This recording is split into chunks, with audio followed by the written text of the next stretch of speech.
Olá, seja bem-vinda, seja bem-vindo. Esse é o programa Daqui para Frente, pela TVT e pela Rádio Brasil Atual. Hoje o nosso tema é: pastor influencia eleição ou voto?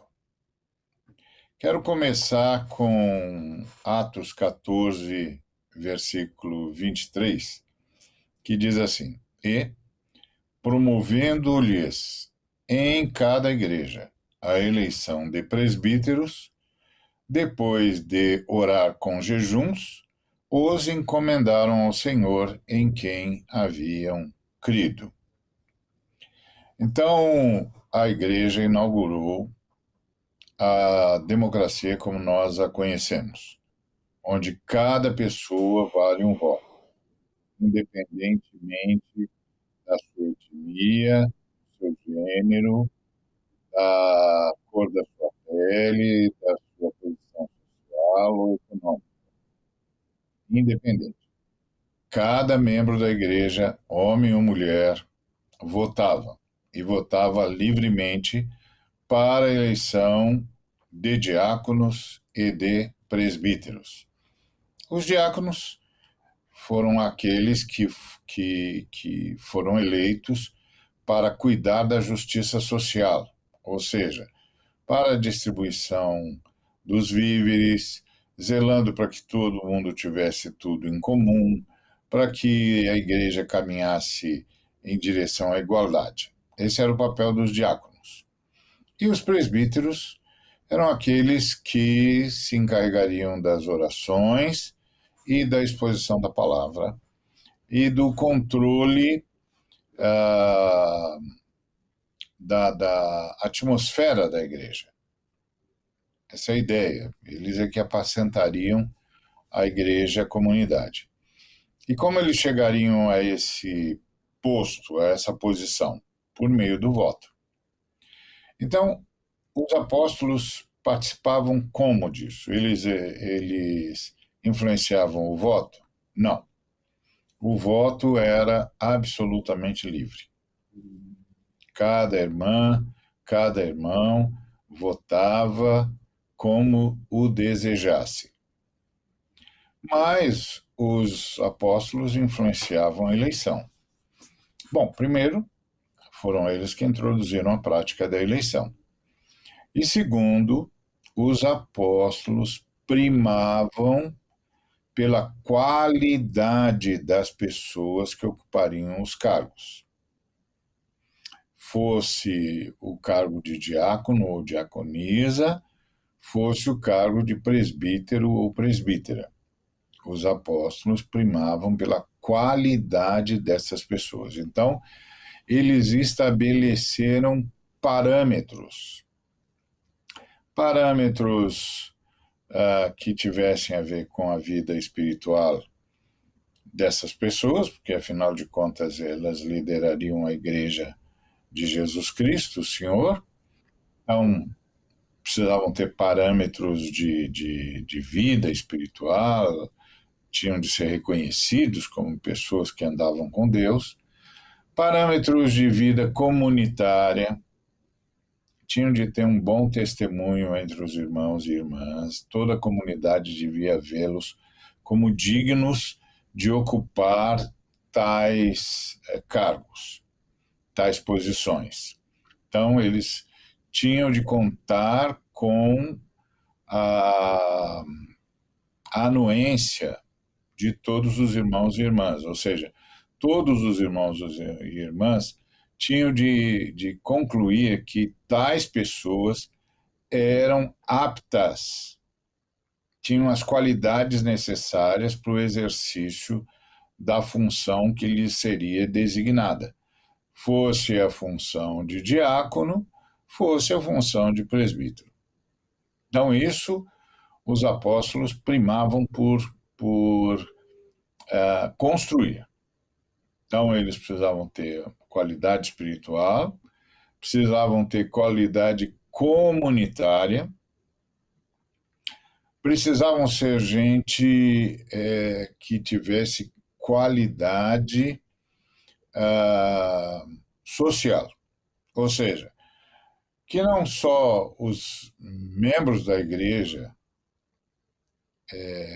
dessem bom testemunho acerca deles, os reconhecessem como aptos, como a sociedade circunstante à igreja também os reconhecesse como pessoas dignas, pessoas confiáveis, pessoas de caráter indubitável, pessoas exemplares na comunidade, na sociedade como um todo.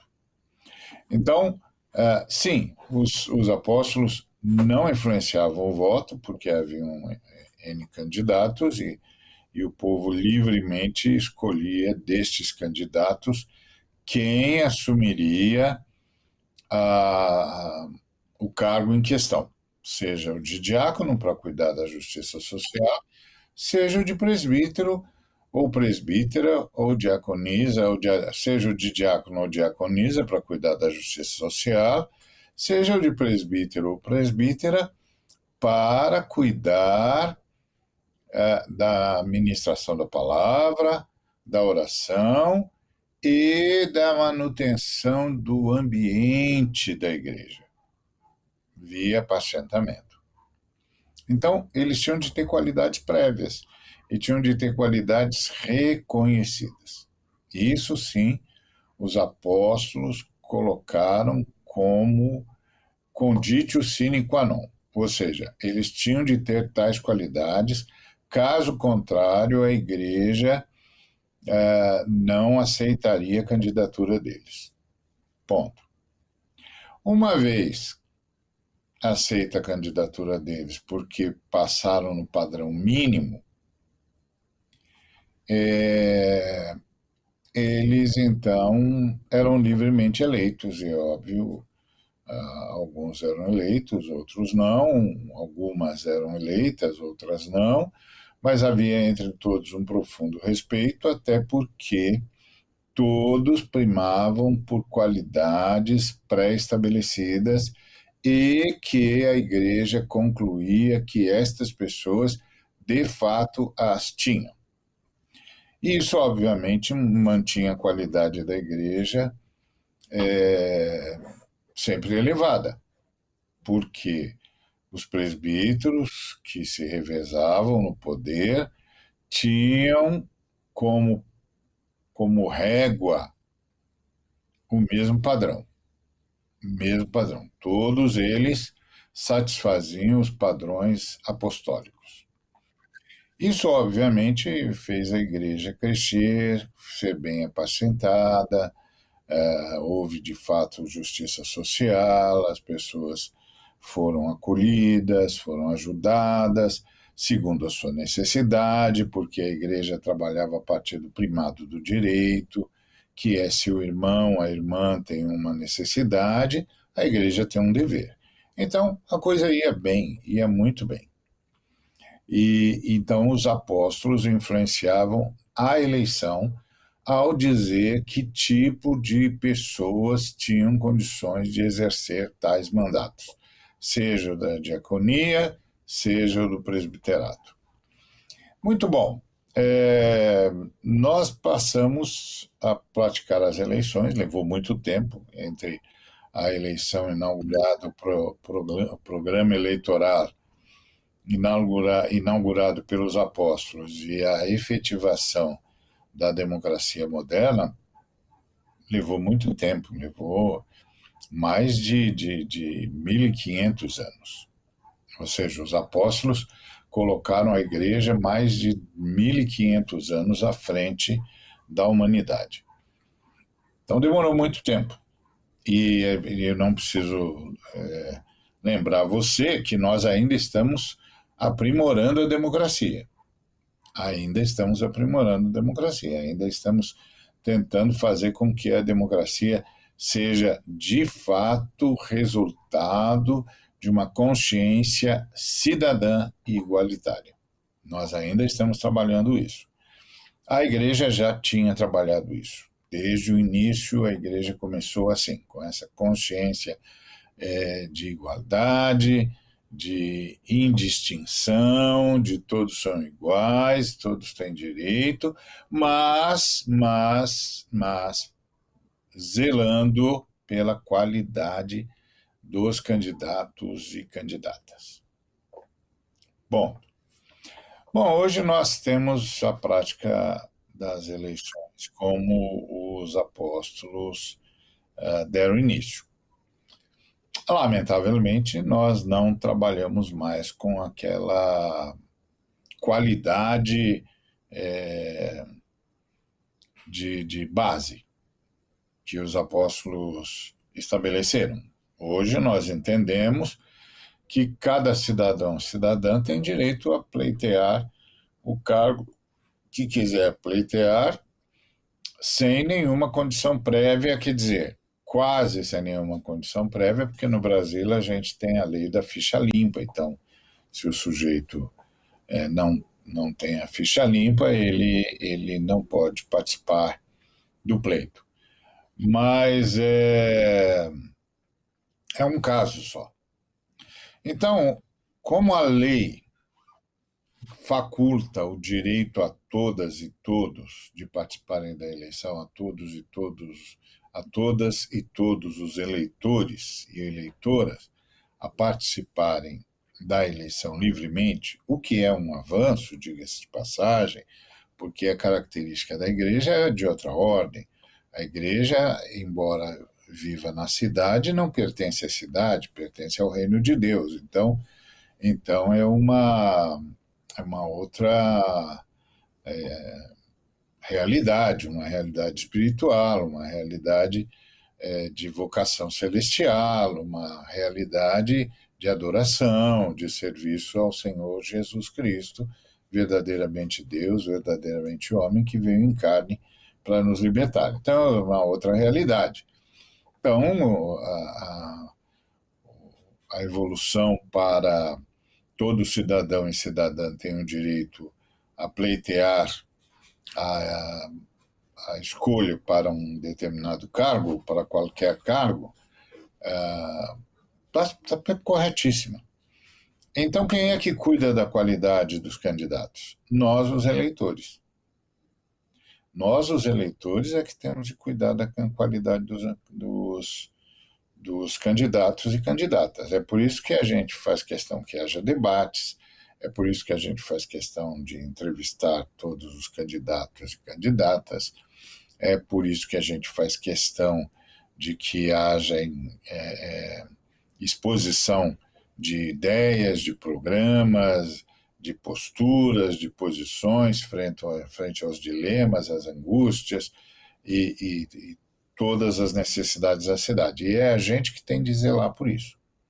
Então, muito cuidado, porque, ok, está certo, qualquer um pode, cumpridas as exigências da cidadania, se candidatar, mas a gente tem de fazer o papel dos apóstolos. A gente tem de estabelecer parâmetros mínimos de qualidade para a gente não ficar elegendo galo de briga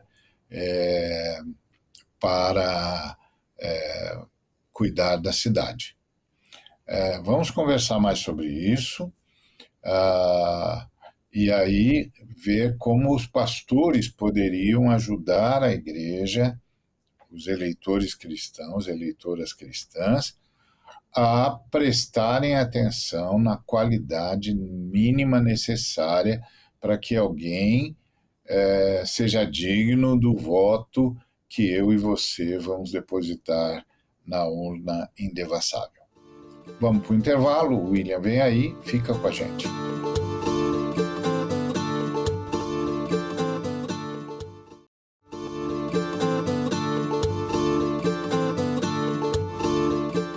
Olá, que bom que você está conosco, eu tinha certeza que você ficaria. Nós estamos, então, no nosso segundo momento, agora com a presença do William Cursino, para conversarmos sobre a nossa questão.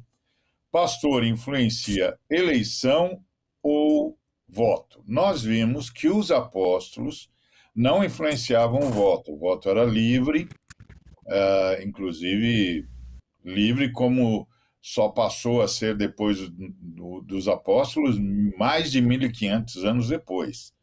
Era livre mesmo, homens e mulheres votavam, cada pessoa valia um voto, sem nenhuma discriminação de gênero, de cor, social, econômica, étnica, nada disso. Só que tinha uma questão: os apóstolos influenciavam a eleição. Por quê? Porque ele estabelecia um padrão mínimo para quem pudesse ser eleito, tanto como diácono quanto presbítero.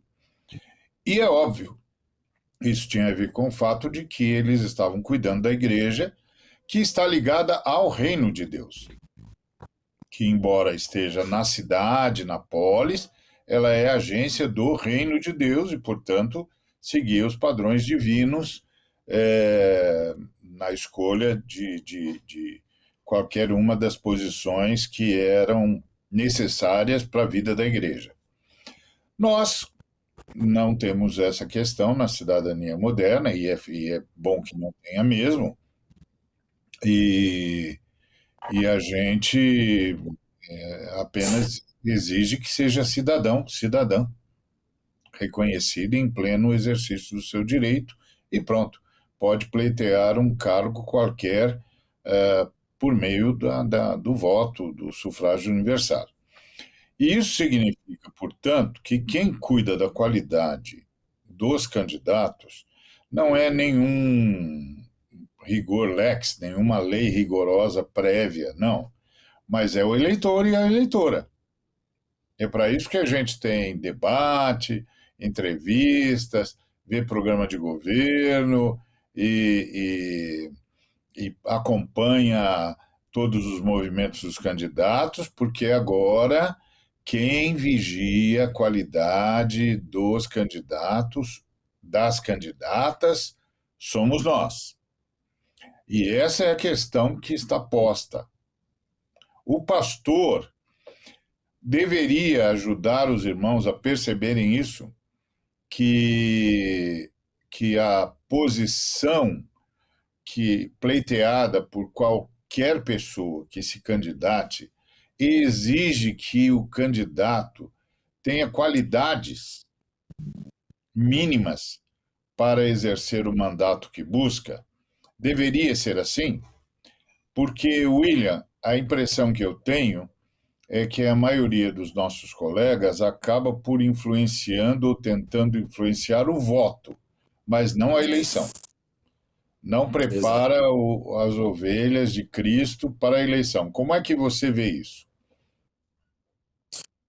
Olá, Ari, olá a todas e todos que nos acompanham aqui na Rede TVT e na Rádio Brasil Atual. Privilégio estar conversando com vocês. Ari, concordo contigo em gênero, número e grau. A gente vive um tempo em que a instrumentalização da fé por movimentos políticos é uma realidade alarmante.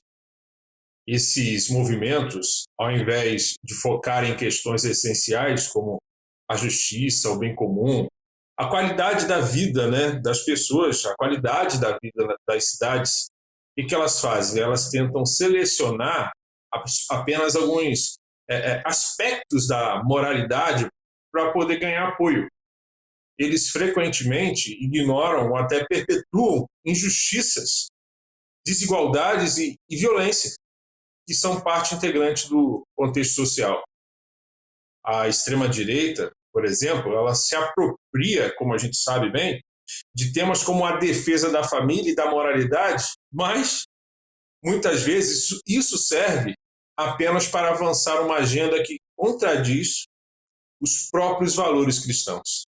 Quando Jesus nos ensinou sobre o reino de Deus, ele não estava nos chamando para nos alinharmos com uma ideologia humana, mas para vivermos segundo os valores divinos, os valores do reino de Deus, sendo guiados sempre pelo Espírito de Deus.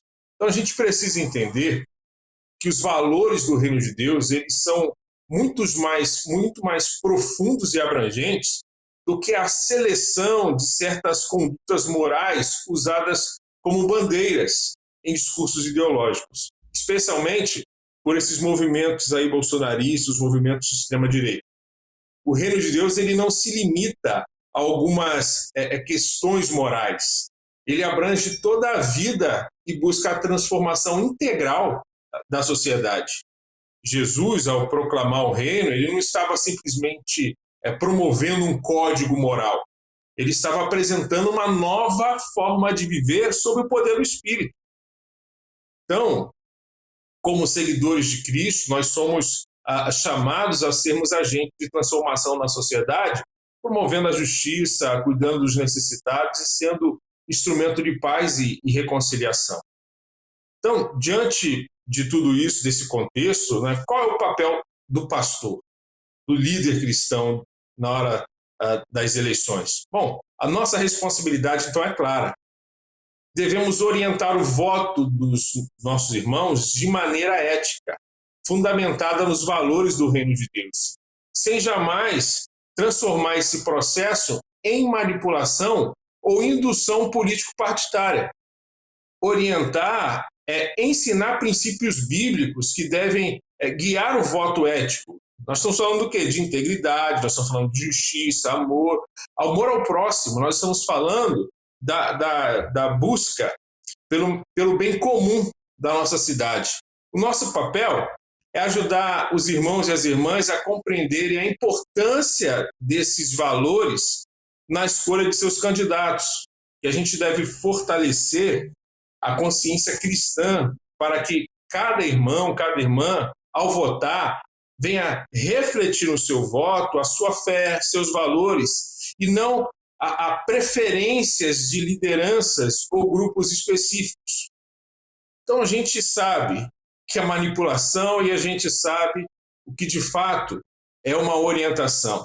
Então, meu irmão, minha irmã, não permita que seu voto seja manipulado por discursos que tentam reduzir a nossa fé a meros slogans ou bandeiras ideológicas. Nós sabemos que a verdadeira mudança na vida de uma pessoa, inclusive a mudança comportamental, ela acontece sob a influência do Espírito Santo de Deus, com o novo nascimento. Não através de um poder político, uma obra, um projeto político. Então, o que a gente deve fazer? O que a gente deve realmente se preocupar são com políticas que afetam a vida das pessoas, com as condições de moradia dela, de saúde, educação, segurança e justiça social.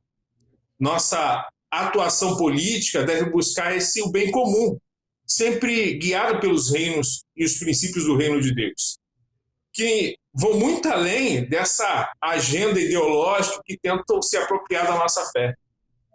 Isso tem que ficar claro. Então, portanto, meu irmão, minha irmã, a nossa missão, enquanto pastores, não é guiar o resultado de uma eleição, mas orientar o voto dos cristãos, para que seja uma expressão autêntica de sua fé, da cidadania.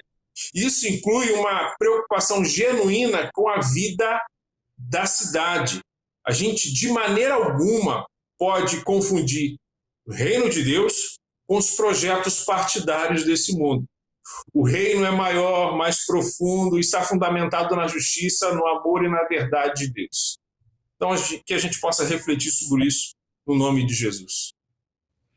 Muito bem, é isso mesmo. Então, o pastor deveria ajudar as ovelhas de Cristo sob seu cuidado, a pastora deveria ajudar as ovelhas de Cristo a perceberem que há um padrão de qualidade mínimo que, como cristão, a gente deve buscar para toda a sociedade. Não apenas para nós particularmente, mas para toda a sociedade.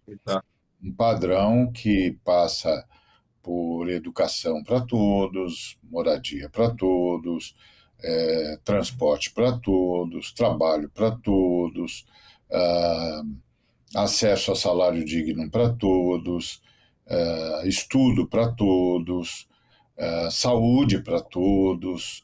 Então, porque é o princípio que Jesus Cristo apresentou. Então, nossa verdadeira preocupação deveria ser com os programas de governo. Em primeiro lugar. É isso. Quer dizer, o programa de governo do candidato ou da candidata cobrem as necessidades da cidade como um todo e do cidadão e da cidadã em particular. Ou seja, Exato. o programa de governo está atento para a qualidade do transporte, está atento para a superlotação dos ônibus, está atento para o excesso de automóveis nas ruas, está atento para a questão da saúde, está atento para a questão educacional, está atento para a necessidade de creches, está atento para a necessidade de oportunidades para os jovens, está atento Exato. para a promoção da educação em larga escala, uma educação gratuita e universal. O candidato, a candidata, está atento para isso? Acho que essa era uma das questões que a gente deveria levar em conta. Outra coisa que a gente deveria levar em conta é a postura da candidata e do candidato.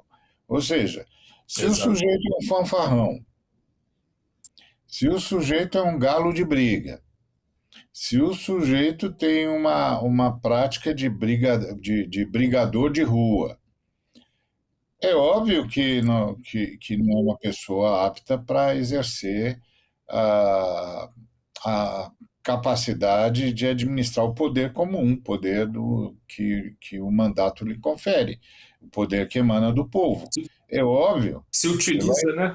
Se utiliza da Exatamente. mentira como instrumento Se o político. sujeito é um mentiroso, um brigão, um galo de briga o tempo todo, ofendendo tudo e todos, como é que a gente vai confiar que gente assim vai administrar bem o poder que emana do povo? Como? Então, a Exato. gente tem que ficar atento. Então, o pastor, a pastora, não pode, obviamente, dizer para os irmãos em quem eles devem votar. É óbvio, porque isso seria influenciar o voto, ou tentar manipular o voto, ou criar o tal voto de cabresto, ou, no nosso caso, o voto de cajado. Não, É, não, isso não. Mas, sem dúvida nenhuma, o pastor tem de ajudar os irmãos a discernirem, né? Primeiro, discernir os isso. programas de governo. Quer dizer, o programa de governo satisfaz as demandas da cidade e, principalmente, satisfaz as demandas que o próprio Cristo estabeleceu. Tive sede, tive fome, era forasteiro, estava nu, estava preso, estava doente. São parâmetros que o próprio Cristo estabeleceu. Não tinha onde reclinar a Exatamente. cabeça, não tenho casa, não tenho conhecimento, por isso pereço, porque o povo perece sem conhecimento, não tenho acesso, essas coisas que o próprio Cristo chamou-nos a atenção. Então, isso tem de aparecer no programa de governo. Agora, quem é que vai exercer esse programa de governo? É um brigão? É um irresponsável? É um mentiroso? É uma pessoa despreparada? Decidir isso é comigo e com você daqui para frente.